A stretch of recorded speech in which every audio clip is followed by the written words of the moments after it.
बिस्मिल्लाहिर्रहमानिर्रहीम अस्सलामुअलैकुम खेडां दे नाल मैं मुफास करीम। नाजरीन, पाकिस्तान सुपर लीग सीजन 11 का रंगारंग मेला जारी है। तो कल कराची किंग्स ने लाहौर कलंदर्स नूं 5 विकटां तो आउट क्लास करता, कंप्लीट डोमीनेट किया जी। कराची किंग्स की टीम ने साबित किया है वाकई PSL विच किंग्स ने। तो असी स्टैट्स बारे दसीए तो पहला लाहौर कलंदर्स ने बैटिंग करदे होए 200 रन्स का वड्डा टारगेट सैट किया।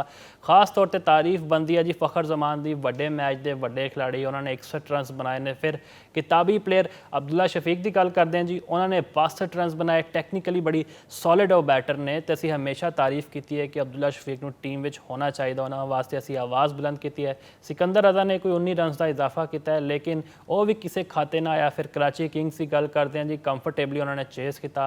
खसूसी तौर पर असी जो डेविड वार्नर का जिक्र करिए, थानू याद है कि आस्ट्रेलिया गए थे, ओवर स्पीड करते पे सन। तो आस्ट्रेलिया की जी लोकल पुलिस है, उन्होंने उन्होंने रोकया, तो उन्होंने ब्रीथ टेस्ट लिया तो साबित हो गया कि वो ड्रिंक करते पे सन। तो 2 मैच उन्होंने फिर PSL के मिस किए। लेकिन कल फिर जो उन्होंने बल्ला चलाया 63 रन की शानदार इनिंग्स, जिन्हें 9 चौके तो 1 ज़बरदस्त छक्का शामिल है। तो फिर खुशदिल शाह की तारीफ करते हैं जी। अंडररेटेड बैट्समैन हमेशा तो रहे हैं, भावें लीग की असी गल करिए या फिर असी इंटरनेशनल क्रिकेट की गल करते हैं, हमेशा उन्होंने परफॉर्म किया अपनी टीम वास्ते। तो कल उन्होंने जो 44 रन बनाए ने, 5 ज़बरदस्त छक्के, कटापा लाया शाहीन शाह अफरीदी नूं ते खास तौर पर हारिस रऊफ नूं।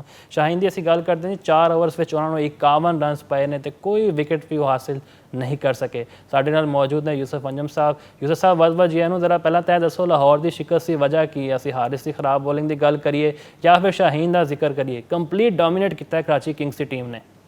जी मुफाज जी, तुसी बिल्कुल ठीक कह रहे हो। जो तुहाडे जो 2 प्रीमियर बॉलर ने वो अच्छा परफॉर्म नहीं करेंगे, फिर तुसी मैच जितने का ख्वाब किस तरह शर्मिंदा ताबीर कर सकते हो।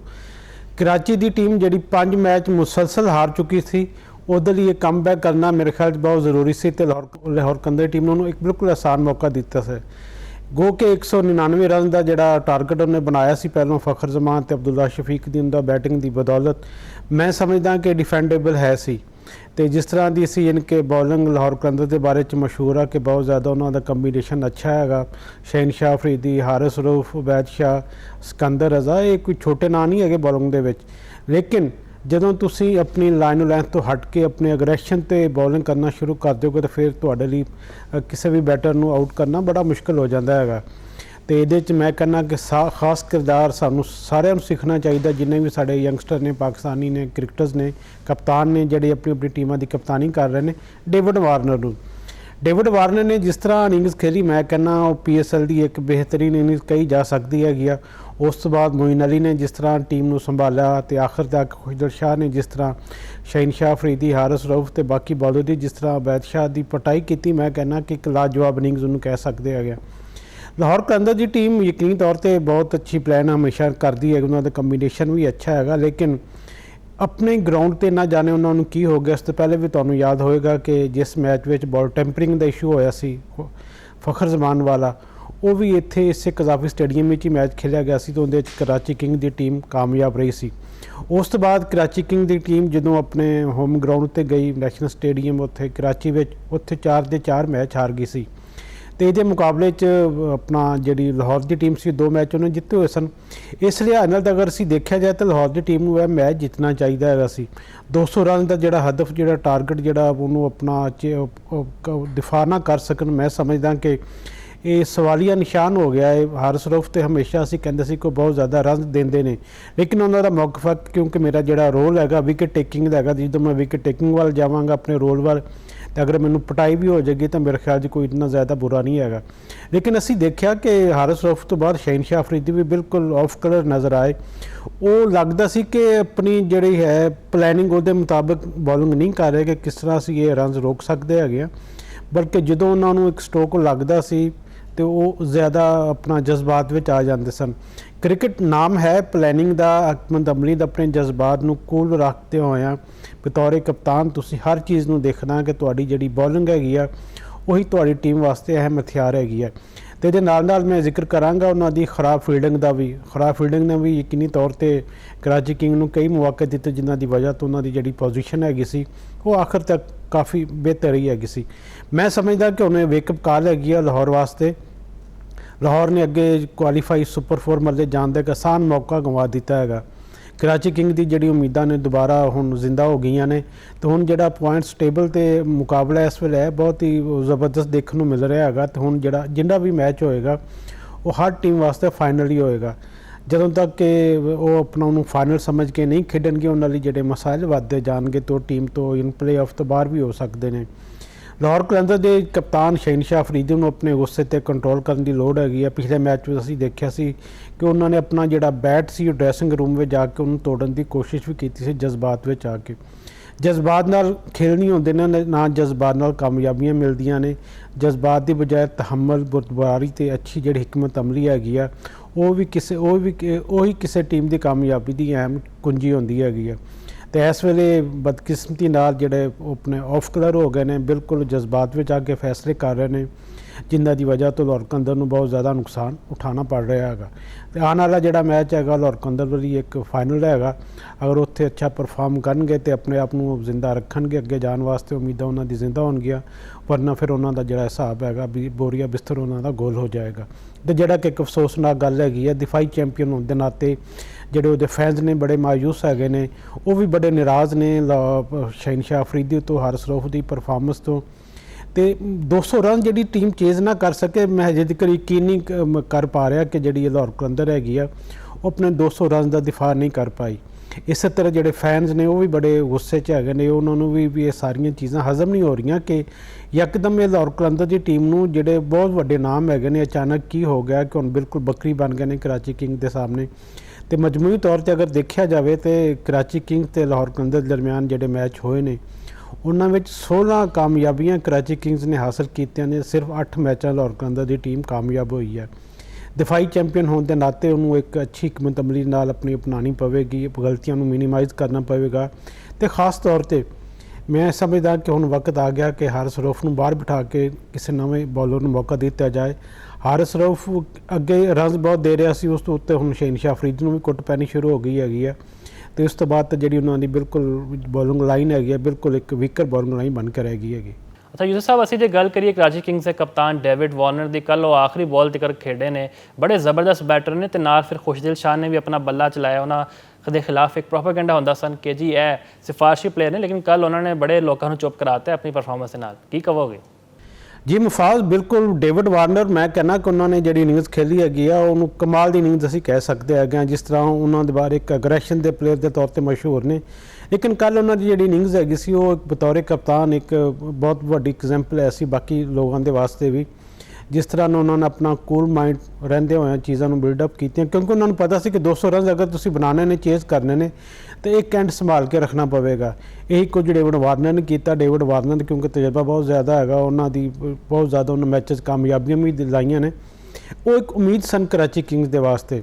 ਉਹ ਇੱਕ ਜਾਨਾ ਵਿਕਟ ਤੇ ਰੁਕੇ ਰਹੇ, ਉਹਨਾਂ ਨੇ ਹਰ ਗੇਮ ਨੂੰ ਮੈਰਿਟ ਦੇ ਮੁਤਾਬਿਕ ਖੇਲਿਆ, ਕੋਈ ਜਲਦਬਾਜ਼ੀ ਨਹੀਂ ਕੀਤੀ। ਸਿੰਗਲ ਡਬਲ ਰਨਸ ਵੀ ਉਹਨਾਂ ਨੇ ਦੇਖੇ, ਉਹਨਾਂ ਨੇ ਜਿੱਥੇ ਉਹਨਾਂ ਨੂੰ ਗਲਤ ਬਾਲ ਮਿਲੀ ਉਹਨਾਂ ਨੇ ਬਾਉਂਡਰੀ ਵੀ ਲਗਾਈਆਂ, ਅਸੀਂ ਦੇਖੀਆਂ ਨੇ ਸਾਰੀਆਂ ਉਹਨਾਂ ਦੀਆਂ। ਉਸ ਤੋਂ ਬਾਅਦ ਜਿਹੜਾ ਇੱਕ ਉਹਨਾਂ ਨੇ ਆਪਣਾ ਰਿਦਮ ਸੈੱਟ ਕੀਤਾ ਸੀ, ਬਾਅਦ 'ਚ ਆਉਣ ਵਾਲੇ ਬੱਲੇਬਾਜ਼ਾਂ ਖਾਸ ਤੌਰ ਤੇ ਮੋਇਨ ਅਲੀ ਨੂੰ ਬਹੁਤ ਜ਼ਿਆਦਾ ਸੰਭਾਲਿਆ, ਉਹਨਾਂ ਨੇ ਉਹਦਾ ਸਾਥ ਦਿੱਤਾ। ਤੇ ਪਾਰਟਨਰਸ਼ਿਪ ਬਿਲਡਅਪ ਹੋਣੀਆਂ ਜ਼ਰੂਰੀ ਨੇ ਕਿਸੇ ਵੀ ਰਨਸ ਚੇਜ਼ ਕਰਨ ਵਾਸਤੇ। ਜਦੋਂ 200 ਰਨ ਦਾ ਸਕੋਰ ਤੁਹਾਡੇ ਲੱਗਿਆ ਹੋਵੇ ਬੋਰਡ ਉੱਪਰ, ਤੇ ਉਹਦੇ ਲਈ ਪਾਰਟਨਰਸ਼ਿਪ ਦਾ ਹੋਣਾ ਬਹੁਤ ਜ਼ਰੂਰੀ ਹੈਗਾ। ਇੱਥੇ ਕਿ ਜਦੋਂ ਪਾਰਟਨਰਸ਼ਿਪ ਜਿਹੜੀ ਸੀ ਉਹ ਬ੍ਰੇਕ ਨਹੀਂ ਕਰ ਪਾਏ ਲਾਹੌਰ ਕਲੰਦਰ ਦੇ ਬਾਲਰਸ, ਤੇ ਉਹਨਾਂ ਦੀ ਜਿਹੜੀ ਹਕਮਤ ਅਮਲੀ ਸੀ ਉਹ ਕਾਮਯਾਬ ਨਹੀਂ ਹੋ ਪਾਈ, ਜਿਹੜੀ ਕਿ ਆਮ ਫਹਿਮ ਹੈ ਸੀ ਕਿ ਉਹ ਲਾਹੌਰ ਕਲੰਦਰ ਦੀ ਟੀਮ ਬਾਸਾਨੀ ਇਹ ਮੈਚ ਜਿੱਤਣ 'ਚ ਕਾਮਯਾਬ ਹੋਏਗੀ, ਕਿਉਂਕਿ ਆਪਣੀ ਹੋਮ ਕੰਡੀਸ਼ਨ 'ਚ ਖੇਡ ਰਹੇ ਸਨ। ਤੇ ਉੱਥੇ ਲੋਕਾਂ ਨੂੰ ਤਵੱਕੁਆਤ ਵੀ ਤੁਹਾਨੂੰ ਪਤਾ ਕਿ ਜ਼ਿਆਦਾ ਹੁੰਦੀਆਂ ਨੇ ਲਾਹੌਰ ਕਲੰਦਰ ਦੀ ਟੀਮ ਤੋਂ। ਤੇ ਉਸ ਤੋਂ ਬਾਅਦ ਡੇਵਿਡ ਵਾਰਨਰ, ਮੋਇਨ ਅਲੀ ਤੋਂ ਬਾਅਦ ਜਿਹੜੀ ਇੱਕ ਇਨਿੰਗਸ ਲਾਜਵਾਬ ਕਹਿ ਸਕਦੇ ਹੋ, ਉਹ ਤੁਹਾਨੂੰ ਪਤਾ ਖੁਸ਼ਦਿਲ ਸ਼ਾਹ ਨੇ ਜਿਸ ਤਰ੍ਹਾਂ ਯਕਦਮ ਮੈਚ ਦਾ ਪਾਸਾ ਹੀ ਉਹਨਾਂ ਨੇ ਪਲਟ ਦਿੱਤਾ ਹੈਗਾ ਸੀ। ਤੇ ਉਹਨਾਂ ਨੇ ਜਿਸ ਤਰ੍ਹਾਂ ਪਟਾਈ ਕੀਤੀ ਉਬੈਦ ਸ਼ਾਹ ਦੀ, ਹਾਰਿਸ ਰਊਫ ਦੀ, ਉਸ ਤੋਂ ਬਾਅਦ ਸ਼ਹਿਨਸ਼ਾਹ ਅਫਰੀਦੀ ਦੀ, ਉਹ ਮੈਂ ਸਮਝਦਾ ਕਿ ਉਹਨਾਂ ਨੇ ਆਪਣੇ ਆਪ ਨੂੰ ਸ਼ੋਅ ਕੀਤਾ ਕਿ ਹਜੇ ਖੁਸ਼ਦਿਲ ਸ਼ਾਹ ਖਤਮ ਨਹੀਂ ਹੋਇਆ। ਲੋਕ ਜਿਹੜੇ ਕਹਿ ਰਹੇ ਸਨ ਕਿ ਖੁਸ਼ਦਿਲ ਸ਼ਾਹ ਹੁਣ ਆਪਣਾ ਉਹਨਾਂ ਜਿਹੜਾ ਕੈਰੀਅਰ ਹੈਗਾ ਓਵਰ ਹੋਣਾ ਸ਼ੁਰੂ ਹੋ ਗਿਆ ਹੈਗਾ, ਉਹ ਸ਼ਾਇਦ PSL ਤੋਂ ਬਾਅਦ T20 ਪਾਕਿਸਤਾਨ ਦੀ ਨੁਮਾਇੰਦਗੀ ਨਾ ਕਰ ਸਕਣ, ਲੇਕਿਨ ਖੁਸ਼ਦਿਲ ਸ਼ਾਹ ਨੇ ਜੋ ਇਨਿੰਗਸ ਖੇਲੀ ਹੈਗੀ ਆ, ਉਹ ਮੈਂ ਸਮਝਦਾ ਕਿ ਜਿੰਨੀਆਂ ਵੀ ਇਨਿੰਗਸ ਖੇਲੀਆਂ ਗਈਆਂ ਨੇ ਉਹਨਾਂ ਦੀ ਇੱਕ ਬਿਹਤਰੀਨ ਇਨਿੰਗਸ ਅਸੀਂ ਕਹਿ ਸਕਦੇ ਹਾਂ। ਬਿਲਕੁਲ ਉਸੇ ਤਰ੍ਹਾਂ ਦੀ ਇੱਕ ਉਹਨਾਂ ਦੀ ਪਰਫਾਰਮੈਂਸ ਸੀ ਜਿਹੜੀ ਉਸਮਾਨ ਖਾਨ ਨੇ ਸ਼ੋਅ ਕੀਤੀ ਸੀ। ਉਸਮਾਨ ਖਾਨ ਦੀ ਜਿਹੜੀ ਇਨਿੰਗਸ ਸੀ ਤੇ ਖੁਸ਼ਦਿਲ ਸ਼ਾਹ ਦੀ ਇਨਿੰਗਸ, ਇਹ ਮੈਂ ਕਹਿੰਦਾ ਕਿ PSL ਦੇ ਫੈਨਸ ਵਾਸਤੇ ਇੱਕ ਬੜਾ ਹੀ ਹਿਸਟੋਰਿਕ ਮੂਮੈਂਟ ਸਨ ਜਿਨ੍ਹਾਂ ਨੂੰ ਮੈਚ ਦੇਖਿਆ। ਆਪਣਾ ਟੀਵੀ ਤੇ ਬਹਿ ਕੇ ਜਿਹੜੇ ਮਿਸ ਕਰ ਗਏ ਨੇ ਉਹਨਾਂ ਨੇ ਬਹੁਤ ਵੱਡੀ ਜਿਹੜੀ ਇਨਿੰਗਸ ਉਹਨੂੰ ਆਪਣਾ ਉਹਨੂੰ ਉਹਦਾ ਅਹਿਸਾਸ ਹੋਏਗਾ ਕਿ ਉਹਨਾਂ ਨੇ ਇੱਕ ਜਿਹੜੀ ਇਨਿੰਗਸ ਅੱਛੀਆਂ ਕਹਿ ਸਕਦੇ ਹਨ T20 ਫਾਰਮੈਟ ਵਿੱਚ ਉਹ ਉਹਨਾਂ ਨੇ ਉਸ ਨੂੰ ਮੌਕੇ ਨੂੰ ਜ਼ਾਇਆ ਕੀਤਾ ਹੈਗਾ। ਤੇ ਮੈਂ ਸਮਝਦਾ ਕਿ ਇਹ ਜਿਹੜਾ PSL ਹੈਗਾ ਇਹਦੇ 'ਚ ਜਿੰਨੇ ਵੀ ਗੈਰ ਮੁਲਕੀ ਪਲੇਅਰਸ ਆ ਕੇ ਖੇਡ ਰਹੇ ਨੇ ਉਹ ਸਾਰੇ ਸਾਡੇ ਵਾਸਤੇ ਇੱਕ ਬਹੁਤ ਜ਼ਿਆਦਾ ਇੱਕ ਅੱਛਾ ਮਿਸਾਲਾਂ ਨੇ ਕਿ ਕਿਸ ਤਰ੍ਹਾਂ ਆਪਣੀ ਇਨਿੰਗਸ ਨੂੰ ਬਿਲਡਅਪ ਕਰਦੇ ਨੇ, ਕਿਸ ਤਰ੍ਹਾਂ ਜਦੋਂ ਹਦਫ ਦਾ ਤਾਕਬ ਕਰਨਾ ਉਹਨਾਂ ਦਾ ਜਿਹੜਾ ਬੈਟਿੰਗ ਦਾ ਸਟਾਈਲ ਉਹ ਕੀ ਹੁੰਦਾ ਹੈਗਾ, ਤੇ ਜਦੋਂ ਪਹਿਲੀ ਵਾਰੀ ਲੈਂਦੇ ਨੇ ਤਾਂ ਉਹ ਕਿਸ ਤਰ੍ਹਾਂ ਆਪਣੀ ਜਿਹੜੀ ਇਨਿੰਗਸ ਹੈਗੀ ਉਹਨੂੰ ਅੱਗੇ ਵਧਾਉਂਦੇ ਨੇ। ਸਟੀਵ ਸਮਿਥ ਦੀ ਤੁਸੀਂ ਮਿਸਾਲ ਤੁਹਾਡੇ ਸਾਹਮਣੇ ਹੈਗੀ ਆ, ਉਹਨਾਂ ਨੇ ਪੂਰੇ PSL ਵਿੱਚ ਨਾ ਸਿਰਫ ਆਪਣੀ ਬੈਟਿੰਗ ਨਾਲ ਮੁਤਾਸਰ ਕੀਤਾ ਸਭ ਨੂੰ, ਬਲਕਿ ਉਹਨਾਂ ਨੇ ਆਪਣੀ ਫੀਲਡਿੰਗ ਦੇ ਨਾਲ ਵੀ ਬਹੁਤ ਜ਼ਿਆਦਾ ਉਹਨਾਂ ਨੇ ਉਸ 'ਤੇ ਚੀਜ਼ਾਂ ਦਿਖਾਈਆਂ ਨੇ ਕਿ ਲੈਜੈਂਡਸ ਕਹਿੰਦੇ ਕਿਹਨੂੰ ਨੇ, ਕਿਸ ਅਜ਼ੀਮ ਬੱਲੇਬਾਜ਼ ਅਜ਼ੀਮ ਖਿਲਾੜੀ ਜਿਹੜੇ ਹੈ ਨੇ, ਸਟਾਰ ਜਿਹੜੇ ਖਿਲਾੜੀ ਹਕੀਕੀ ਮਾਨਿਆਂ 'ਚ ਹੈ ਨੇ ਉਹ ਕਿਸ ਤਰ੍ਹਾਂ ਬਣਦੇ ਆਏ ਨੇ। ਡੇਵਿਡ ਵਾਰਨਰ ਦੀ ਤੁਸੀਂ ਗੱਲ ਕੀਤੀ, ਡੇਵਿਡ ਵਾਰਨਰ ਦੀ ਇੱਕ ਤੁਹਾਨੂੰ ਇਹ ਮੈਂ ਦੱਸਦਾ ਜਾਵਾਂ ਕਿ ਉਹ ਤੁਹਾਨੂੰ ਪਤਾ ਕਿ 2-3 ਮੈਚ ਉਹ ਖੇਡ ਨਹੀਂ ਪਾਏ ਜਦੋਂ ਦਾ ਉਹਨਾਂ ਨੂੰ ਸ਼ਰਾਬ ਦੇ ਨਸ਼ੇ ਤੋਂ ਬਾਅਦ ਉਹਨਾਂ ਦੀ ਵਾਪਸੀ ਹੋਈ ਸੀ ਇੱਥੇ, ਜਿਹੜਾ ਉਹ ਕੇਸ ਹੋਇਆ ਸੀ ਉਹਨਾਂ ਦਾ ਉੱਥੇ ਆਸਟ੍ਰੇਲੀਆ 'ਚ, ਤੇ ਉਸ ਤੋਂ ਬਾਅਦ ਉਹਨਾਂ ਨੂੰ ਕਮਰ ਦੀ ਤਕਲੀਫ ਹੋ ਗਈ ਸੀ। ਉਸ ਤੋਂ ਬਾਅਦ ਅਸੀਂ ਉਹਨਾਂ ਨੂੰ ਦੇਖਿਆ ਕਿ ਜਦੋਂ ਉਹ ਲਾਹੌਰ ਆਏ ਨੇ ਤੇ ਇੰਨੀ ਸਖਤ ਗਰਮੀ ਜਿਹੜੀ ਲਾਹੌਰ ਦੀ ਹੈ ਉਹਦੇ 'ਚ ਉਹਨਾਂ ਨੇ ਦੇਖਿਆ ਕਿ LCC ਗਰਾਊਂਡ ਵਿੱਚ ਉਹ ਤਨੇ ਤਨਹਾ ਡੇਢ ਘੰਟਾ ਸੀ ਉਹਨਾਂ ਨੂੰ ਪ੍ਰੈਕਟਿਸ ਕਰਦੇ ਹੋਏ ਵੇਖਿਆ ਹੈਗਾ। ਨਾ ਸਿਰਫ ਉਹਨਾਂ ਨੇ ਆਪਣੀ ਬੈਟਿੰਗ ਨੂੰ ਇੰਪਰੂਵਮੈਂਟ ਕੀਤੀ, ਆਪਣੀ ਫਾਰਮ 'ਚ ਵਾਪਸ ਆਏ ਨੇ, ਬਲਕਿ ਉਹਨਾਂ ਨੇ ਆਪਣੀ ਫਿਜ਼ੀਕਲ ਫਿਟਨੈਸ 'ਤੇ ਵੀ ਬਹੁਤ ਜ਼ਿਆਦਾ ਜ਼ੋਰ ਦਿੱਤਾ ਹੈਗਾ। ਤੇ ਉਦੋਂ ਕਿ ਜਦੋਂ ਜਿਹੜੇ ਸਾਡੇ ਯੰਗਸਟਰ ਨੇ ਜਿਹੜੇ ਇੱਕ ਅੱਧੀ ਇਨਿੰਗਸ ਖੇਡ ਲੈਂਦੇ ਨੇ ਆਪਣੇ ਆਪ ਨੂੰ ਹੀਰੋ ਸਮਝਣਾ ਸ਼ੁਰੂ ਹੋ ਜਾਂਦੇ ਨੇ ਤੇ ਮਿਹਨਤ ਕਰਨਾ ਛੱਡ ਜਾਂਦੇ ਨੇ, ਉਹਨਾਂ ਲਈ ਇਹ ਸਾਰੀਆਂ ਮਿਸਾਲਾਂ ਨੇ। ਸਟੀਵ ਸਮਿਥ ਹੋਵੇ, ਡੇਵਿਡ ਵਾਰਨਰ ਹੋਵੇ, ਸਾਰੇ ਲੋਕ ਉਹਨਾਂ ਨੂੰ ਫਾਲੋ ਕਰਨਾ ਚਾਹੀਦਾ ਹੈਗਾ ਨੌਜਵਾਨਾਂ ਨੂੰ ਕਿ ਉਹਨਾਂ ਨੇ ਕਿਸ ਤਰ੍ਹਾਂ ਆਪਣੀ ਫਿਟਨੈਸ ਨੂੰ ਮੇਨਟੇਨ ਕੀਤਾ ਤੇ ਕਿਸ ਤਰ੍ਹਾਂ ਆਪਣੀ ਜਿਹੜੀ ਇਨਿੰਗਸ ਹੈਗੀ ਉਹਨਾਂ ਨੂੰ ਅੱਗੇ ਵਧਾਇਆ, ਕਾਮਯਾਬੀ ਹਾਸਲ ਕੀਤੀ ਹੈਗੀ ਆ। ਫਿਟਨੈਸ ਜਦੋਂ ਤੱਕ ਨਹੀਂ ਹੋਏਗੀ ਕਿਸੇ ਵੀ ਬੱਲੇਬਾਜ਼ ਲਈ ਵਿਕਟ 'ਤੇ ਜ਼ਿਆਦਾ ਦੇਰ ਕਿਆਮ ਕਰਨਾ, ਉਸ ਸੂਰਤ ਹਾਲ ਜਦੋਂ ਕਿ ਬਹੁਤ ਜ਼ਿਆਦਾ ਗਰਮੀ ਵੀ ਹੋਵੇ ਉਹ ਆਪਣੀ ਟੀਮ ਨੂੰ ਕਿਸ ਤਰ੍ਹਾਂ ਕਾਮਯਾਬੀ ਦਿਲਾਉਣਗੇ, ਇਹ ਸਾਰੀਆਂ ਚੀਜ਼ਾਂ ਸਾਡੇ ਨੌਜਵਾਨਾਂ ਨੂੰ ਸਿੱਖਣੀਆਂ ਚਾਹੀਦੀਆਂ ਹੈਗੀਆਂ। ਤੇ ਇਹ ਬੜਾ ਅੱਛਾ ਮੌਕਾ ਹੈਗਾ PSL ਦੇ ਥਰੂ, ਇਹ ਜਿਹੜੇ ਸਟਾਰਸ ਹੈ ਨੇ ਗੈਰ ਮੁਲਕੀ ਉਹ ਇੱਥੇ ਆ ਕੇ ਖੇਡ ਰਹੇ ਨੇ ਤੇ ਸਾਡੇ ਨੌਜਵਾਨਾਂ ਨੂੰ ਇਹਨਾਂ ਤੋਂ ਸਿੱਖਦੇ ਹੋਏ ਆਪਣੇ ਆਪ ਨੂੰ ਬਿਹਤਰ ਕਰਨ ਦੀ ਲੋੜ ਹੈਗੀ, ਵਰਨਾ PSL ਦਾ ਕੋਈ ਫਾਇਦਾ ਮੈਂ ਨਹੀਂ ਸਮਝਦਾ ਅਗਰ ਅਸੀਂ ਇਹਨਾਂ ਬਗੈਰ ਮੁਲਕੀਆਂ ਤੋਂ ਨਹੀਂ ਕੁਝ ਸਿੱਖ ਪਾਉਂਦੇ ਤਾਂ। ਬਿਲਕੁਲ ਜੀ, ਕਰਾਚੀ ਕਿੰਗਸ ਜਿੱਦਾਂ ਖੇਡੀ ਆ ਵਾਕਈ ਉਹ ਕਿੰਗਸ ਨੇ ਹਰ ਸ਼ੋਬੇ ਵਿੱਚ ਆਊਟ ਕਲਾਸ ਕੀਤਾ ਲਾਹੌਰ ਕਲੰਦਰਸ ਨੂੰ। ਜੇ ਯੂਸਫ ਸਾਹਿਬ ਅਸੀਂ ਗੱਲ ਕਰੀਏ ਰਾਵਲਪਿੰਡੀਜ਼ ਨੂੰ ਮੁਸਲਸਲ 8 ਸ਼ਿਕਸਤਾਂ ਤੋਂ ਬਾਅਦ ਉਹਨਾਂ ਨੇ ਇੱਕ ਜਿੱਤ ਹਾਸਿਲ ਕਰ ਲਈ ਹੈ ਤੇ ਕੱਲ ਰਿਜ਼ਵਾਨ ਵੀ ਖੁਸ਼ ਨਜ਼ਰ ਆ ਰਹੇ ਸੀ, ਉਹਨਾਂ ਨੇ ਇਹ ਸ਼ਾਨਦਾਰ ਫਤਹ ਆਪਣੇ ਫੈਨਸ ਦੇ ਨਾਲ ਕਰਦੀ ਹੈ ਤੇ ਕੱਲ 40+ ਰਨਸ ਉਹਨਾਂ ਦੇ ਵੀ ਸਨ। ਕਿਵੇਂ ਵੇਖਦੇ ਹੋ ਰਾਵਲਪਿੰਡੀਜ਼ ਨੂੰ? ਵੈਸੇ ਇੱਕ ਅੱਛਾ ਇਵੈਂਟ ਤਾਂ ਨਹੀਂ ਰਿਹਾ ਉਹਨਾਂ ਵਾਸਤੇ। ਜੀ ਬਿਲਕੁਲ, ਮੇਰੀ ਵੀ ਬੜੀ ਖੁਆਇਸ਼ ਸੀ ਮੁਫਾਜ਼ ਕਿ ਰਾਵਲਪਿੰਡੀ ਦੀ ਟੀਮ ਕਮ ਸੇ ਕਮ ਇੱਕ ਮੈਚ ਤਾਂ ਜਿੱਤੇ ਯਾਰ, ਉਹਦਾ ਹੱਕ ਹੈਗਾ। 2 ਅਰਬ 45 ਕਰੋੜ ਦੀ ਟੀਮ ਤੁਸੀਂ ਲਈ ਹੋਵੇ, ਉਸ ਤੋਂ ਬਾਅਦ ਤੁਸੀਂ 55 ਕਰੋੜ ਰੁਪਏ ਖਿਲਾੜੀਆਂ ਦੀ ਮੈਚ ਫੀਸ 'ਤੇ ਵੀ ਦਿੱਤੇ ਹੋਣ, ਫਿਰ ਜਿਹੜੇ ਅਕਾਮੋਡੇਸ਼ਨ ਵਗੈਰਾ, ਖਾਣ ਪੀਣ, ਟਰੈਵਲਿੰਗ, ਬਹੁਤ ਸਾਰੇ ਐਸੇ ਖਰਚੇ ਨੇ ਕਿ ਜਿਹੜੇ ਸਾਨੂੰ ਨਜ਼ਰ ਨਹੀਂ ਆਉਂਦੇ। ਤੇ ਜਦੋਂ ਤੁਹਾਡਾ ਜਿਹੜਾ ਐਸਟੀਮੇਟਡ ਸਰਮਾਇਆ ਹੈਗਾ ਉਹ ਕੋਈ 3 ਅਰਬ ਤੋਂ ਜ਼ਿਆਦਾ ਹੋ ਜਾਵੇ ਤੇ ਫਿਰ ਤੁਹਾਨੂੰ ਇੱਕ ਕਾਮਯਾਬੀ ਵੀ ਤਾਂ ਚਾਹੀਦੀ ਹੁੰਦੀ। ਜਦੋਂ ਸਾਰੀਆਂ ਟੀਮਾਂ ਇੰਜੋਏ ਕਰ ਰਹੀਆਂ ਨੇ, ਕੋਈ ਸਾਹਿਲ 'ਤੇ ਜਾ ਰਿਹਾ, ਸਮੁੰਦਰ 'ਤੇ ਜਾ ਕੇ ਖੂਬ ਪਿਕਨਿਕ ਮਨਾ ਰਿਹਾ ਹੈਗਾ, ਤੇ ਪਿੰਡਿਸ ਦੀ ਟੀਮ ਹੈਗੀ ਹੈ ਕਿਉਂਕਿ ਉਹਨਾਂ ਨੂੰ ਕਾਮਯਾਬੀ ਨਹੀਂ ਮਿਲੀ ਸੀ, ਸਾਰੇ ਮੈਚ ਹਾਰ ਰਹੇ ਸਨ। ਤਾਂ ਉਸ ਤੋਂ ਬਾਅਦ ਉਹਨਾਂ ਦੇ ਉਸ ਤਰ੍ਹਾਂ ਯਾਨੀ ਕਿ ਖੁਸ਼ੀਆਂ ਮਨਾਉਣਾ ਉਹ ਜ਼ੇਬ ਨਹੀਂ ਦਿੰਦਾ ਸੀ। ਚਲੋ ਸ਼ੁਕਰ ਹੈ ਕਿ ਉਹਨਾਂ ਨੂੰ ਇੱਕ ਕਾਮਯਾਬੀ ਮਿਲੀ ਤੇ ਹੁਣ ਉਹ ਵੀ ਆਪਣੇ ਆਪ ਨੂੰ ਖੁਸ਼ੀਆਂ ਮਨਾ ਸਕਦੇ ਨੇ। ਮੈਂ ਸਮਝਦਾ ਕੱਲ੍ਹ ਦਾ ਦਿਨ ਜਿਹੜਾ ਪਿੰਡੀਜ਼ ਵਾਸਤੇ ਹੈਗਾ ਸੀ ਉਹ ਬਹੁਤ ਹੀ ਆਊਟ ਕਲਾਸ ਸੀ ਦਿਨ ਉਹਨਾਂ ਵਾਸਤੇ। ਉਹਨਾਂ ਨੇ ਜੋ ਵੀ ਫੈਸਲਾ ਕੀਤਾ ਉਹਦੇ 'ਚੋਂ ਕਾਮਯਾਬ ਰਹੇ ਨੇ। ਤੇ 36-37 ਰਨ ਦਾ ਜਿਹੜਾ ਟਾਰਗੇਟ ਸੀ ਉਹ ਬਹੁਤ ਜ਼ਿਆਦਾ ਇਸਲਾਮਾਬਾਦ ਦਾ ਟਾਰਗੇਟ ਇੰਨਾ ਨਹੀਂ ਸੀ ਕਿ ਜਿਹੜਾ ਉਹਨੂੰ ਚੇਜ਼ ਨਾ ਕੀਤਾ ਜਾ ਸਕੇ। ਤੇ ਕਿਸੇ ਵੀ ਮੈਚ ਜਦੋਂ ਰਨ ਚੇਜ਼ ਕਰਨੇ ਹੋਣ ਤਾਂ ਉਹਦੇ ਲਈ ਓਪਨਿੰਗ ਜਿਹੜੀ ਸਲੋਟ ਹੈਗੀ ਉਹਦੇ 'ਤੇ ਪਰਫਾਰਮਰ ਉੱਥੇ ਇੱਕ ਅੱਧੇ ਬੱਲੇਬਾਜ਼ ਦਾ ਪਰਫਾਰਮ ਕਰਨਾ ਬੜਾ ਜ਼ਰੂਰੀ ਹੁੰਦਾ। ਤੇ ਬਹੁਤ ਮੁੱਦਤ ਤੋਂ ਬਾਅਦ ਜਿਹੜਾ ਅਸੀਂ ਹਮੇਸ਼ਾ ਤਨਕੀਦ ਕਰਦੇ ਸੀ ਮੁਹੰਮਦ ਰਿਜ਼ਵਾਨ ਦੀ ਬੈਟਿੰਗ ਦੇ ਹਵਾਲੇ ਨਾਲ, ਉਹ ਉਹਨਾਂ ਨੇ ਕੱਲ੍ਹ ਆਊਟ ਕਲਾਸ ਇਨਿੰਗਸ ਖੇਲੀ। ਉਹਨਾਂ ਨੇ ਲੱਗਿਆ ਕਿ ਉਹਨਾਂ ਨੂੰ ਅਹਿਸਾਸ ਹੋ ਗਿਆ ਕਿ ਉਹਨਾਂ ਦੀ ਵਜ੍ਹਾ ਤੋਂ ਜਿਹੜੀ ਟੀਮ ਹੈਗੀ ਆ ਉਹ ਸਫਰ ਕਰ ਰਹੀ ਹੈਗੀ ਆ ਤੇ ਉਹਨਾਂ ਦੀ ਵਜ੍ਹਾ ਤੋਂ ਸਾਰਿਆਂ ਨੂੰ ਵੀ ਯਾਨੀ ਕਿ ਨੁਕਸਾਨ ਉਠਾਉਣਾ ਪੈ ਰਿਹਾ ਹੈਗਾ, ਬਾਕੀ ਚੀਜ਼ਾਂ ਨੂੰ ਐਡਰੈਸ ਨਹੀਂ ਕਰ ਪਾ ਰਹੇ ਸਹੀ ਤਰੀਕੇ ਦੇ ਨਾਲ। ਤੇ ਮੁਹੰਮਦ ਰਿਜ਼ਵਾਨ ਨੇ ਯਕੀਨੀ ਤੌਰ 'ਤੇ ਕੱਲ੍ਹ ਜਿਹੜੀ ਉਹਨਾਂ ਦੀ 45 ਦੇ ਕਰੀਬ ਰਨਸ ਦੀ ਇਨਿੰਗਸ ਹੈਗੀ ਸੀ ਉਹ ਬਹੁਤ ਹੀ ਇੱਕ ਅੱਛੀ ਕਾਮਯਾਬ ਇਨਿੰਗ ਤੇ ਸਮਝਦਾਰੀ ਵਾਲੀ ਇਨਿੰਗਸ ਅਸੀਂ ਕਹਿ ਸਕਦੇ ਹੈਗੇ। ਇਹੀ ਕਪਤਾਨ ਦਾ ਕੰਮ ਹੁੰਦਾ। ਇਹ ਵੀ ਜਦੋਂ ਅਸੀਂ ਉਹਨਾਂ ਦੇ ਬਾਰੇ ਤਨਕੀਦ ਵੀ ਕਰਦੇ ਸੀ ਅਸੀਂ ਇਹੀ ਆਖਦੇ ਸੀ ਕਪਤਾਨ ਨੂੰ ਆਪਣੀ ਬੈਟਿੰਗ ਨਾਲ ਵੀ ਪਰਫਾਰਮ ਕਰਨਾ ਚਾਹੀਦਾ। ਜਦੋਂ ਬੈਟਿੰਗ ਲਈ ਪਰਫਾਰਮ ਨਹੀਂ ਕਰੇਗਾ ਤਾਂ ਕਿਸ ਤਰ੍ਹਾਂ ਬਾਕੀ ਮੁੰਡਿਆਂ ਨੂੰ ਕਹਿ ਸਕੇਗਾ ਕਿ ਤੁਸੀਂ ਰਨਸ ਨਹੀਂ ਕਰ ਰਹੇ ਹੋ, ਤੁਹਾਡੀ ਵਜ੍ਹਾ ਟੀਮ ਹਾਰ ਰਹੀ ਹੈਗੀ ਹੈ। ਤੇ ਜਿਸ ਤਰ੍ਹਾਂ ਕੱਲ੍ਹ ਮੁਹੰਮਦ ਰਿਜ਼ਵਾਨ ਨੇ ਪਰਫਾਰਮ ਕੀਤਾ ਬੈਟਿੰਗ ਤੇ ਨਾਲ ਕਪਤਾਨੀ ਦੇ ਹਵਾਲੇ ਨਾਲ ਬਹੁਤ ਅੱਛਾ ਸੀ। ਅੱਛਾ ਸਾਈਨ ਹੈਗਾ ਕਿ ਜਿਹੜੀ ਪਿੰਡਿਸ ਦੀ ਟੀਮ ਹੈਗੀ ਆ ਉਹਨਾਂ ਨੂੰ ਕਾਮਯਾਬੀ ਮਿਲੀ ਹੈਗੀ ਆ। ਇਹਦੇ ਨਾਲ ਜਿਹੜੀ ਉਹਨਾਂ ਦੀ ਤਵੱਕੁਆਤ ਨੇ, ਜਿਹੜਾ ਇੱਕ ਉਹਨਾਂ ਦੇ ਓਨਰ ਹੈ ਨੇ ਉਹਨਾਂ ਨੂੰ ਵੀ ਥੋੜਾ ਹੌਸਲਾ ਮਿਲਿਆ ਹੋਗਾ ਕਿ ਠੀਕ ਹੈ ਯਾਰ, ਟੀਮ 'ਚ ਖੇਡ ਜਦੋਂ PSL 'ਚ ਹਾਰ ਜਿੱਤ ਹੁੰਦੀ ਹੈ, ਲੇਕਿਨ ਚਲੋ ਸਾਡੀ ਟੀਮ ਜਿੱਤੇ ਵੀ ਹੈਗੀ ਆ, ਅਤੇ ਆਉਣ ਵਾਲੇ ਜਿਹੜੇ ਦਿਨ ਹੋਣਗੇ ਅੱਗੋਂ PSL 12 ਹੋਏਗਾ, ਉਹਦੇ ਲਈ ਉਹ ਮਜ਼ੀਦ ਆਪਣੀ ਮਿਹਨਤ ਕਰਨਗੇ, ਜਜ਼ਬਾ ਉਹਨਾਂ ਦਾ ਮਜ਼ੀਦ बढ़ेगा, ਉਹ ਅਤਮਾਦ 'ਚ ਇਜ਼ਾਫਾ ਉਹਨਾਂ ਦੇ ਹੋਇਆ ਕਿ ਅਸੀਂ ਜਿੱਤ ਸਕਦੇ ਹੈਗੇ ਹਾਂ, ਸਾਡੀ ਟੀਮ 'ਚ ਇੰਨੀ ਅਹਿਲੀਅਤ ਹੈ ਵਾ। ਗਲਤੀਆਂ ਜ਼ਰੂਰ ਹੋਈਆਂ ਨੇ ਪਿੰਡੀਜ਼ ਕੋਲੋਂ, ਉਹਨਾਂ ਦਾ ਫੀਲਡਿੰਗ ਦਾ ਮਿਆਰ ਬਹੁਤ ਪੂਰ ਰਿਹਾ ਹੈਗਾ ਸੀ, ਅਤੇ ਕਪਤਾਨੀ ਅੱਛੀ ਨਹੀਂ ਸੀ ਰਿਜ਼ਵਾਨ ਕਰ ਰਿਹਾ, ਲੇਕਿਨ ਕੱਲ੍ਹ ਦੇ ਮੈਚ ਇਸਲਾਮਾਬਾਦ ਦੇ ਖਿਲਾਫ ਉਹਨਾਂ ਨੇ ਸਾਰੀਆਂ ਚੀਜ਼ਾਂ ਐਡਰੈਸ ਕਰਨ ਦੀ ਕੋਸ਼ਿਸ਼ ਕੀਤੀਆਂ ਨੇ, ਅਤੇ ਉਹਦੇ 'ਚ ਕਾਮਯਾਬੀ ਹਾਸਲ ਕੀਤੀ ਹੈਗੀ ਹੈ।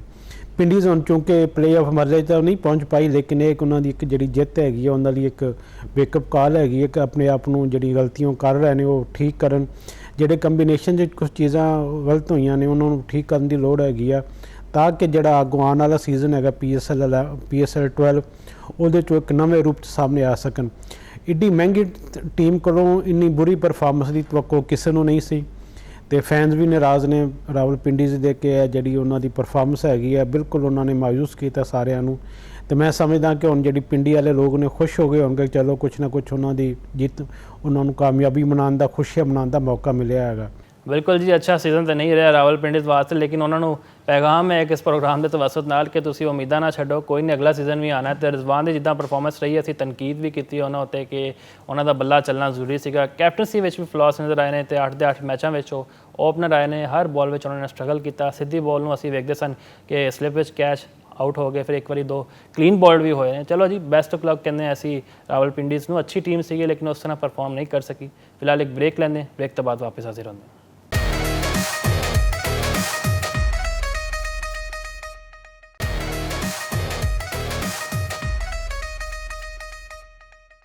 ਬ੍ਰੇਕ ਤੋਂ ਬਾਅਦ ਖੁਸ਼ ਆਮਦੀਦ ਜੀ। ਅਸੀਂ ਗੱਲ ਕਰਦੇ ਪਏ ਸਾਂ ਰਾਵਲਪਿੰਡੀਜ਼ ਦੇ ਫੈਨਸ ਬਾਰੇ, ਬੜੇ ਖੁਸ਼ ਨੇ, ਆਖਿਰਕਾਰ ਇੱਕ ਜਿੱਤ ਲੱਭ ਹੀ ਗਈ ਹੈ, ਜਿਵੇਂ ਉਹ ਮਾਯੂਸੀ ਦਾ ਸ਼ਿਕਾਰ ਰਹੇ ਨੇ। ਬੜੀ ਅੱਛੀ ਟੀਮ ਸੀ, ਇਹਨਾਂ ਕੋਲ ਨਸੀਮ ਸ਼ਾਹ ਦੀ ਗੱਲ ਕਰੀਏ, ਕੱਲ੍ਹ ਉਹਨਾਂ ਨੇ ਬੋਲਿੰਗ ਤੇ ਚੰਗੀ ਕੀਤੀ ਹੈ, ਲੇਕਿਨ ਫਿਰ ਉਹ ਇੰਜਰਡ ਹੋ ਗਏ। ਫਿਰ ਕੱਲ੍ਹ ਆਮਿਰ ਨੇ ਵੀ ਥੋੜੀ ਬਹੁਤ ਇੰਟੈਂਟ ਦਿਖਾਈ ਹੈ, ਫਹੀਮ ਅਸ਼ਰਫ ਨਾਲ ਇੱਕ ਉਹਨਾਂ ਦਾ ਰੌਲਾ ਵੀ ਪਿਆ। ਫਕਾਰ ਬੇਗ ਸਾਹਿਬ ਵੀ ਸਾਡੇ ਨਾਲ ਜੁੜ ਗਏ ਨੇ। ਯਕੀਨੀ ਤੌਰ 'ਤੇ ਬੇਗ ਸਾਹਿਬ, ਤੁਸੀਂ ਵੀ ਬੜੇ ਖੁਸ਼ ਹੋ, ਤੁਹਾਡੀ ਟੀਮ ਨੂੰ ਕੱਲ੍ਹ ਇੱਕ ਜਿੱਤ ਲੱਭ ਗਈ ਹੈ, ਅਤੇ ਕਿੱਦਾਂ ਵੇਖਦੇ ਪਏ ਹੋ? ਆਖਿਰਕਾਰ ਰਿਜ਼ਵਾਨ ਦਾ ਬੱਲਾ ਵੀ ਚੱਲ ਗਿਆ, ਅਤੇ ਪਿੰਡੀਜ਼ ਨੇ ਵਾਕਈ ਦੱਸਿਆ ਕਿ ਉਹ ਪਿੰਡੀਜ਼ ਬॉयਜ਼ ਨੇ, ਲੇਕਿਨ ਬਹੁਤ ਦੇਰ ਨਹੀਂ ਹੋਗੀ ਤੁਹਾਡੀ ਨਜ਼ਰ ਵਿੱਚ? ਜੀ ਬਿਲਕੁਲ, ਪਾਕਿਸਤਾਨ ਨੇ ਜਿਹੜਾ PSL ਦਾ ਇਨਕਾਦ ਹੋਇਆ, ਬੜੀ ਖੁਸ਼ਾਇਨ ਗੱਲ ਸੀ। ਔਰ ਸਭ ਤੋਂ ਬੜੀ ਗੱਲ ਇਹ ਇਸ ਪੂਰੇ ਮੈਚਾਂ ਦੇ ਵਿਚਕਾਰ ਇਹ ਸਾਨੂੰ ਨਜ਼ਰ ਆਈ ਕਿ ਪਿੰਡੀ ਦੀ ਟੀਮ, ਪਿੰਡੀਜ਼ ਜਿਹੜੇ ਨੇ ਉਹ ਪਹਿਲੀ ਵਾਰ ਜਿੱਤੇ ਨੇ। ਔਰ ਐਕਸਾਈਟਮੈਂਟ ਹੈ, ਲੇਕਿਨ ਇਤਨੀ ਬੜੀਆਂ ਸ਼ਿਕਸਤਾਂ ਤੋਂ ਬਾਅਦ ਤੁਸੀਂ ਇਤਨਾ ਬੜਾ ਤੁਸੀਂ ਗੋਲ ਅਚੀਵ ਕੀਤਾ ਹੈ ਬੜੀ ਮੁਸ਼ਕਲ ਨਾਲ। ਇਹ ਕੁਐਸਚਨ ਮਾਰ ਕੇ ਪਾਕਿਸਤਾਨ ਦੀ ਟੀਮ ਦੇ ਹਵਾਲੇ ਨਾਲ, ਤੇ ਇਹ ਜਿੱਤ ਬੜੀ ਮੁਸ਼ਕਿਲਾਂ ਨਾਲ ਮਿਲੇ ਨੇ। ਇਹਨੂੰ ਪਹਿਲੇ ਹੀ ਫੋਕਸ ਕਰਨਾ ਚਾਹੀਦਾ ਸੀ ਜਿੱਤਣੇ ਵਾਲੇ ਨਾਲ, ਤੇ ਅਗਰ ਇਹ ਇਹਨਾਂ ਦੀ ਪਰਫਾਰਮੈਂਸ ਰਹੀ ਤੇ ਮੁਸਤਕਬਲ ਵਿੱਚ ਤੇ ਮੁਸ਼ਕਲ ਹੋ ਜਾਏਗਾ ਇਹਨਾਂ ਨੂੰ ਵੱਡੀ ਕ੍ਰਿਕਟ ਖੇਡਣਾ। ਲੇਕਿਨ ਇਹ ਗੇਮ ਹੈ, ਪਾਰਟ ਆਫ ਦੀ ਗੇਮ ਹੈ, ਸਾਰਾ ਹਾਰ ਜਿੱਤ ਖੇਡ ਦਾ ਹਿੱਸਾ ਹੈ। ਇਹਨਾਂ ਨੇ ਅੱਛਾ ਖੇਡ ਦਾ ਮੁਜ਼ਾਹਰਾ ਕਰਕੇ ਆਪਣੀ ਜਗ੍ਹਾ ਬਣਾਈ ਹੈ। ਅੱਛਾ ਬੇਗ ਸਾਹਿਬ, ਬੜੀ ਅੱਛੀ ਖੁਸ਼ਖਬਰੀ ਹੈ, ਕਿਹਾ ਜਾ ਰਿਹਾ ਜਿਹੜੇ ਫੈਨਸ ਨੇ ਉਹਨਾਂ ਨੂੰ ਅਲਾਓ ਕੀਤਾ ਜਾਏਗਾ ਆਖਰੀ 3 ਮੈਚ ਜਿਹੜੇ PSL ਦੇ ਖੇਡੇ ਜਾਣਗੇ। ਤੁਹਾਨੂੰ ਪਤਾ ਹੈ ਹਰ ਕੋਈ ਆਪਣੇ ਸਟਾਰਸ ਨੂੰ ਵੇਖਣਾ ਚਾਹੁੰਦਾ ਹੈ, ਕੋਈ ਬਾਬਰ ਦੀ ਕਵਰ ਡਰਾਈਵ ਦਾ ਫੈਨ ਹੈ, ਕੋਈ ਸਟੀਵਨ ਸਮਿਥ ਨੂੰ ਵੇਖਣਾ ਚਾਹੁੰਦਾ ਹੈ, ਖਾਸ ਤੌਰ 'ਤੇ ਬਿਗ ਬੈਸ਼ ਵਿੱਚ ਉਹਨਾਂ ਦੀ ਜਿਹੜੀ ਪਰਫਾਰਮੈਂਸ ਸੀਗੀ, ਔਰ ਇਸ PSL ਵਿੱਚ ਉਹਨਾਂ ਨੇ ਬੜੀ ਜ਼ਬਰਦਸਤ ਸੈਂਚੁਰੀ ਕੀਤੀ ਹੈ, ਬੜੇ ਟੈਕਨੀਕਲੀ ਸੋਲਿਡ ਬੈਟਰ ਨੇ। ਫਿਰ ਕੋਈ ਆਸ਼ਟਨ ਟਰਨਰ ਨੂੰ ਵੇਖਣਾ ਚਾਹੁੰਦਾ ਹੈ, ਕੋਈ ਪੀਟਰ ਸਿਡਲ ਦਾ ਫੈਨ ਹੈ, ਤੁਹਾਨੂੰ ਪਤਾ ਉਹਨਾਂ ਨੂੰ ਮਜ਼ਾਕ ਨਾਲ ਚਾਚਾ ਕਹਿੰਦੇ ਨੇ। ਕੀ ਕਹੋਗੇ, ਕਿੰਨੀ ਅੱਛੀ ਖੁਸ਼ਖਬਰੀ ਹੈ, ਅਤੇ ਤੁਹਾਡੇ ਸੋਰਸਿਸ ਕੀ ਕਹਿ ਰਹੇ ਨੇ ਇਸ ਬਾਰੇ 'ਚ? ਜੀ ਪਾਕਿਸਤਾਨ ਕ੍ਰਿਕਟ ਬੋਰਡ ਦਾ ਜਿਹੜਾ ਚੇਅਰਮੈਨ ਹੈ ਮੋਹਸਿਨ ਨਕਵੀ, ਉਹ ਕਾਫੀ ਅੱਛੇ ਕੰਮ ਕਰ ਰਹੇ ਨੇ, ਤੇ ਉਹਨਾਂ ਨੇ ਜਿਹੜੀਆਂ ਪਲੈਨਿੰਗ ਤਿਆਰ ਕੀਤੀਆਂ ਨੇ ਕ੍ਰਿਕਟ ਦੇ ਹਵਾਲੇ ਨਾਲ, ਤੇ ਉਹਨਾਂ ਤਕਰੀਬਨ ਅਸੀਂ ਹਰ ਸ਼ੋਬੇ 'ਚ ਅਸੀਂ ਕਾਮਯਾਬ ਹੋਏ ਹਾਂ। ਔਰ ਜਦੋਂ ਤੱਕ ਦੇਖੋ ਮੁਲਕ 'ਚ ਅਮਨ ਨਹੀਂ ਹੋਏਗਾ ਤਾਂ ਤੱਕ ਤੇ ਮੁਸ਼ਕਿਲ ਹੈ ਸ਼ਾਇकीन ਮੈਦਾਨਾਂ ਦੇ ਅੰਦਰ ਜਾਣਾ। ਔਰ ਤੁਹਾਨੂੰ ਪਤਾ ਹੈ ਸਿਕਿਉਰਿਟੀ ਦੇ ਖਦਸ਼ਾਤ ਦੀ ਵਜ੍ਹਾ ਨਾਲ ਮੈਚਸ ਪਿੰਡੀ ਤੋਂ ਪਿਸ਼ਾਵਰ ਤੋਂ ਸ਼ਿਫਟ ਵੀ ਕੀਤੇ ਗਏ, ਔਰ ਲਾਹੌਰ ਤੇ ਕਰਾਚੀ 'ਚ ਮੈਚਸ ਹੋਏ ਨੇ, ਔਰ ਬੜੇ ਅੱਛੇ ਆਰਗੇਨਾਈਜ਼ ਹੋਏ ਨੇ ਮੈਚਸ, अच्छे रिजल्ट ओरिएंटेड मैचेस होए ने, और बढ़िया टीमां ने भरपूर अंदाज नाल अपनी किस्मत आजमाई है। ਤੇ ਜਿੱਥੇ ਤੱਕ ਤਾਲੁਕ ਹੈ ਸ਼ਾਇकीन ਦਾ ਗਰਾਊਂਡ ਦੇ ਵਿੱਚ ਬਹਿਣ ਦਾ, ਤੇ ਉਹ ਦੇਖੋ ਇੱਕਦਮ ਫੈਸਲਾ ਉਹਦਾ ਨਹੀਂ ਕੀਤਾ ਜਾ ਸਕਦਾ। ਜਿਹੜੇ SOPs ਤਿਆਰ ਕੀਤੇ ਗਏ ਨੇ ਮੈਚਸ ਦੇ ਦੌਰਾਨ, ਉਹਨਾਂ SOP ਨੇ ਤਹਿਤ ਇਹ ਕਿਹਾ ਗਿਆ ਸੀ ਕਿ ਟੀਮਾਂ ਜਿਹੜੀਆਂ ਨੇ ਉਹ ਸਿਕਿਉਰਿਟੀ ਉਹਨਾਂ ਨੂੰ ਫੁੱਲ ਪ੍ਰੂਫ ਦਿੱਤੀ ਜਾਏਗੀ, ਔਰ ਗਰਾਊਂਡ ਦੇ ਅੰਦਰ ਵੀ ਉਹਨਾਂ ਨੂੰ ਸਿਕਿਉਰਿਟੀ ਨੇ ਤਹਿਤ ਲਿਆਇਆ ਜਾਏਗਾ। ਔਰ ਸ਼ਾਇकीन ਨਾਲ ਜਿਸ ਤੱਕ ਤਾਲੁਕ ਹੈ ਉਹ ਕਿਉਂਕਿ ਇੱਕ ਐਸਾ ਫੈਸਲਾ ਹੈ ਕਿ ਜਿਹੜਾ हुकूमत एकदम नहीं कर सकती, तो उसके बारे सोच विचार जारी है। तो जो ही कोई अच्छा फैसला आएगा गौरमेंट की तरफों, तो फिर मुमकिन है कि इन्होंने इजाजत दे दी जाए। लेकिन हुण क्योंकि तुसीं फाइनल स्टेज तुहाड़ियां टीमां चलियां गए ने, मैचेस जिहड़े ने एंड ते लग गए ने, तो इस दौरान ये कहना कबल अज़ वक्त है कि शायकीन नूं इजाजत दी जाएगी। और जिस तक PSL ना ताल्लुक है, बड़े अच्छे तरीके नाल ऑर्गेनाइज की गई PSL ਔਰ ਇਸੇ ਜਿਹੜੀਆਂ ਟੀਮਾਂ ਨੇ ਉਹ ਅੱਛਾ ਖੇਡੀਆਂ ਨੇ ਔਰ ਬਦਕਿਸਮਤੀ ਦੇ ਨਾਲ ਜਿਹੜੀ ਪਿੰਡੀ ਦੀ ਟੀਮ ਸੀ ਉਹ ਆਪਣਾ ਬੈਸਟ ਪਰਫਾਰਮ ਨਹੀਂ ਕਰ ਸਕੀ, ਜਿਸ ਦੀ ਵਜ੍ਹਾ ਨਾਲ ਹੋਈ ਕਿ ਮੈਚ ਪੂਰੀ ਸੀਰੀਜ਼ ਜਿੱਤਣ 'ਚ ਕਾਮਯਾਬ ਹੋਈ। ਤੇ ਅਦਰਵਾਈਜ਼ ਅਗਰ ਸੀਰੀਜ਼ ਦੇ ਬਾਰੇ ਦੇਖਿਆ ਜਾਏ PSL ਨੇ ਤੇ ਪਿਸ਼ਾਵਰ ਜ਼ਲਮੀ ਨੇ ਹਰ ਸ਼ੋਬੇ ਆਊਟ ਕਲਾਸ ਪਰਫਾਰਮੈਂਸ ਦਾ ਮੁਜ਼ਾਹਰਾ ਕਰਕੇ ਨਾ ਸਿਰਫ ਟੀਮ ਨੇ ਜਿੱਤ 'ਚ ਆਪਣਾ ਕਿਰਦਾਰ ਅਦਾ ਕੀਤਾ ਬਲਕਿ PSL 11 ਜਿਹੜਾ ਇਵੈਂਟ ਹੈ ਉਸ 'ਚ ਆਪਣੀ पोजीशन भी अच्छी खासी मुस्तहकम कर ली। ते मैं समझना कि पाकिस्तान ने अंदर ਜਿਹੜੇ ਕ੍ਰਿਕਟ ਨੂੰ ਆਰਗੇਨਾਈਜ਼ ਕਰਾਉਣ ਦਾ ਜਿਹੜਾ ਸਿਰ ਹੈ ਉਹ ਮੋਹਸਿਨ ਨਕਵੀ ਉਹਨਾਂ ਦੀ ਟੀਮ ਨੂੰ ਜਾਂਦਾ ਹੈ, ਜਿਸ ਅੰਦਾਜ਼ ਨਾਲ ਉਹਨਾਂ ਨੇ ਮਿਹਨਤ ਕਰਕੇ PSL 11 ਪਾਕਿਸਤਾਨ 'ਚ ਆਰਗੇਨਾਈਜ਼ ਕੀਤੀ ਹੈ। ਇਹ ਇੱਕ ਵੈਰੀ ਗੁੱਡ ਸਾਈਨ ਇਸ ਨੂੰ ਕਿਹਾ ਜਾ ਸਕਦਾ ਹੈ। ਮੁਸਤਕਬਲ ਕਰੀਬ ਵਿੱਚ ਵੀ ਇਹ ਕ੍ਰਿਕਟ ਨਿਭਾਲੀ ਵਾਸਤੇ ਆਪਣਾ ਕਿਰਦਾਰ ਅਦਾ ਕਰੇਗੀ ਇਹ ਜਿਹੜੀ PSL ਹੈ ਔਰ ਨਏ ਅਮਰਜਿੰਗ ਪਲੇਅਰ ਵੀ ਵਿੱਚ ਇਸ ਵਿੱਚੋਂ ਮਿਲਣਗੇ ਔਰ ਜਿਹੜਾ ਮੁਸਤਕਬਲ ਵਿੱਚ ਪਾਕਿਸਤਾਨ ਸਕੁਆਡ ਦਾ ਹਿੱਸਾ ਵੀ ਬਣਨਗੇ। ਤੇ ਮੈਂ ਸਮਝਦਾ ਕਿ ਪਾਕਿਸਤਾਨ ਦੇ ਅੰਦਰ ਕ੍ਰਿਕਟ ਨਾਲ ਆਉਣਾ, ਕ੍ਰਿਕਟ ਨੂੰ ਅੱਛੇ ਤਰੀਕੇ ਨਾਲ ਆਰਗੇਨਾਈਜ਼ ਕਰਨਾ ਇਹ ਬੜੀ ਖੁਸ਼ਾਇਨ ਗੱਲ ਹੈ ਔਰ ਇਹੀ ਉਹ ਗਲੈਮਰ ਹੈ ਪਾਕਿਸਤਾਨ ਦੇ ਅੰਦਰ ਜਿਸ ਬੁਨਿਆਦ ਤੇ ਦੁਨੀਆ ਪਾਕਿਸਤਾਨ ਨੂੰ ਪਸੰਦ ਕਰਦੀ ਹੈ। ਅੱਛੇ ਖਿਡਾਰੀ ਵੀ ਪੈਦਾ ਹੁੰਦੇ ਨੇ ਔਰ ਪਾਕਿਸਤਾਨ ਦੇ ਅੰਦਰ ਤੁਸੀਂ ਇੱਕ ਚੀਜ਼ ਨੋਟ ਕੀਤੀ ਹੋਏਗੀ ਕਿ ਜਿੰਨੇ ਵੀ ਮੈਚਸ ਹੋਏ ਨੇ ਉਹਨਾਂ ਮੈਚਸ ਦੇ ਅੰਦਰ ਜਿਹੜੇ ਇੰਟਰਨੈਸ਼ਨਲ ਲਾਜ਼ ਨੇ ਉਹਨਾਂ ਨੂੰ ਫੋਲੋ ਕੀਤਾ ਗਿਆ ਔਰ ਜਿਹੜੀਆਂ ਟੀਮਾਂ ਖੇਡੀਆਂ ਨੇ ਉਹ ਵੀ according to the international standard. ਅਗਰ ਸ਼ਾਇਕੀਨ ਨੂੰ ਇਜਾਜ਼ਤ ਦੇ ਦਿੱਤੀ ਜਾਂਦੀ ਤੇ ਯਕੀਨਨ ਗੇਟ ਮੈਨੀ ਵੀ ਮਿਲਣੀ ਸੀ ਇਹਨਾਂ ਨੂੰ ਤੇ ਬ੍ਰੌਡਕਾਸਟਰਸ ਨੂੰ ਵੀ ਕਾਫੀ ਮਾਈਲੇਜ ਮਿਲਣਾ ਸੀ, ਕਿਉਂਕਿ ਸਪਾਂਸਰ ਜਿਹੜੇ ਹੁੰਦੇ ਨੇ ਉਹਨਾਂ ਦੀ ਖਾਹਿਸ਼ ਇਹੀ ਹੁੰਦੀ ਹੈ ਕਿ ਜ਼ਿਆਦਾ ਤੋਂ ਜ਼ਿਆਦਾ ਲੋਕ ਆਵਣ, ਉਹਨਾਂ ਦੀ ਟੀਮਾਂ ਨੂੰ ਬੈਕਅਪ ਕਰਨ ਔਰ ਸਪਾਂਸਰ ਨੂੰ ਵੀ ਐਡਵਾਂਟੇਜ ਹੁੰਦਾ ਜੀ। ਬਿਲਕੁਲ ਜੀ, ਸਾਡੀ ਵੀ ਇਹ ਖੁਆਇਸ਼ ਹੈ ਕਿ ਜਿਹੜੇ ਸ਼ਾਇਕੀਨ ਨੇ ਸਟੇਡੀਅਮ ਵਿੱਚ ਬਹਿ ਕੇ ਲਾਈਵ ਐਕਸ਼ਨ ਵੇਖੇਂ। ਤੁਹਾਨੂੰ ਪਤਾ ਹੈ PSL ਸਾਡਾ ਬ੍ਰਾਂਡ ਹੈ, ਖਾਸ ਤੌਰ ਤੇ ਲੰਡਨ ਤੇ USA ਵਿੱਚ ਇਹਦੇ ਬੜੇ ਕਾਮਯਾਬ ਰੋਡ ਸ਼ੋਜ਼ ਹੋਏ ਸੀ ਤੇ ਸ਼ਾਇਕੀਨ ਦਾ ਜਿਹੜਾ ਇੰਟਰਸਟ ਹੈ ਉਹ ਪਹਿਲੇ ਨਾਲੋਂ ਜ਼ਿਆਦਾ ਹੈ। ਤੇ ਬਹੁਤ ਬਹੁਤ ਸ਼ੁਕਰੀਆ ਜ਼ੁਲਫਿਕਾਰ ਬੇਗ ਸਾਹਿਬ ਤੁਹਾਡੇ ਵਕਤ ਦਾ। ਅੱਛਾ ਜੀ, ਫੁੱਟਬਾਲ ਦੀ ਅਸੀਂ ਗੱਲ ਕਰਦੇ ਹਾਂ। ਈਰਾਨ ਦਾ ਇੱਕ ਮਸਲਾ ਪਿਆ ਹੋਇਆ ਕਿ ਉਹਨਾਂ ਨੇ ਅਮਰੀਕਾ ਦੇ ਵਿੱਚ ਆਪਣੇ ਵਰਲਡ ਕੱਪ ਦੇ ਮੈਚਸ ਖੇਡਣੇ ਨੇ ਤੇ ਇਸ ਹਵਾਲੇ ਨਾਲ ਈਰਾਨ ਨੇ ਕਿਹਾ ਸੀ ਕਿ ਅਸੀਂ ਜੇ ਸਾਨੂੰ ਸਿਕਿਉਰਿਟੀ ਲੱਭੇਗੀ ਫਿਰ ਅਸੀਂ ਜਾ ਕੇ ਆਪਣੇ ਮੈਚ ਖੇਡਾਂਗੇ। ਬਹਰਹਾਲ ਜਿਹੜੇ FIFA ਦੇ ਪ੍ਰੈਜ਼ੀਡੈਂਟ ਨੇ ਉਹਨਾਂ ਨੇ ਵਾਜ਼ੇ ਤੌਰ ਤੇ ਕਹਿ ਦਿੱਤਾ ਕਿ ਅਸੀਂ ਈਰਾਨ ਨੂੰ ਫੁੱਲ ਪ੍ਰੂਫ ਸਿਕਿਉਰਿਟੀ ਦੇਵਾਂਗੇ। ਤੇ ਹੁਣ ਵੇਖਦੇ ਹਾਂ ਮਾਮਲਾ ਕਿੱਥੇ ਤੱਕ ਜਾਂਦਾ ਹੈ। ਤੇ ਖਾਸ ਤੌਰ ਤੇ ਮਾਰਕੋ ਰੂਬੀਓ ਦੀ ਅਸੀਂ ਗੱਲ ਕਰੀਏ, ਵਜ਼ੀਰ ਖਾਰਜਾ ਨੇ ਅਮਰੀਕਾ ਦੇ, ਉਹਨਾਂ ਨੇ ਕਿਹਾ ਜੀ ਅਸੀਂ ਈਰਾਨ ਨੂੰ ਅਲਾਓ ਤੇ ਕਰਾਂਗੇ ਲੇਕਿਨ ਉਹਨਾਂ ਨੂੰ ਇਹ ਹੱਕ ਹਾਸਿਲ ਨਹੀਂ ਹੈ ਕਿ ਆਪਣੇ ਨਾਲ ਦਹਿਸ਼ਤਗਰਦਾਂ ਨੂੰ ਲੈ ਕੇ ਆਉਣ। ਤੇ ਬੜੀ ਅਫਸੋਸਨਾਕ ਸਟੇਟਮੈਂਟ ਹੈ ਕਿਉਂਕਿ ਈਰਾਨ ਦੀ ਇੱਕ ਹਿਸਟਰੀ ਰਹੀ ਹੈ ਫੁੱਟਬਾਲ ਦੀ। ਤੇ ਉਹਨਾਂ ਨੇ ਇਹ ਵੀ ਕਿਹਾ ਜੀ ਕਿ ਅਸੀਂ ਸ਼ਾਇਦ ਕੰਸੀਡਰ ਕਰੀਏ ਇਟਲੀ ਨੂੰ, ਕਿਉਂਕਿ ਇਟਲੀ ਨੇ ਵਾਜ਼ੇ ਤੌਰ ਤੇ ਕਹਿ ਦਿੱਤਾ ਉਹਨਾਂ ਦੀ ਜਿਹੜੀ ਫੁੱਟਬਾਲ ਆਰਗੇਨਾਈਜੇਸ਼ਨ ਹੈ ਉਹਦੇ ਤਰਜਮਾਨ ਨੇ ਕਿ ਅਸੀਂ ਵੀ ਇਸ ਵਰਲਡ ਕੱਪ ਵਿੱਚ ਹਿੱਸਾ ਨਹੀਂ ਲੈਂਗੇ ਕਿਉਂਕਿ ਈਰਾਨ ਡਿਜ਼ਰਵ ਕਰਦਾ ਹੈ ਫੁੱਟਬਾਲ ਖੇਡਣਾ। ਤੇ ਉਮੀਦ ਕਰਦੇ ਹਾਂ ਜੀ ਕਿ ਈਰਾਨ ਨੂੰ ਫੁੱਲ ਪ੍ਰੂਫ ਸਿਕਿਉਰਿਟੀ ਦਿੱਤੀ ਜਾਣ ਤੇ ਜਿਹੜੇ ਈਰਾਨ ਦੇ ਫੈਨਸ ਨੇ ਉਹ ਇਹ ਲਾਈਵ ਐਕਸ਼ਨ ਵੇਖ ਸਕਣ। ਇਹ ਸਾਰੇ ਮੌਜ਼ੂਆਤ ਸਨ ਜਿਨ੍ਹਾਂ 'ਤੇ ਅਸੀਂ ਚਾਨਣ ਪਾਇਆ। ਮੈਨੂੰ ਦਿਓ ਇਜਾਜ਼ਤ। ਅੱਲਾ ਹਾਫਿਜ਼ ਨਾਜ਼ਰ।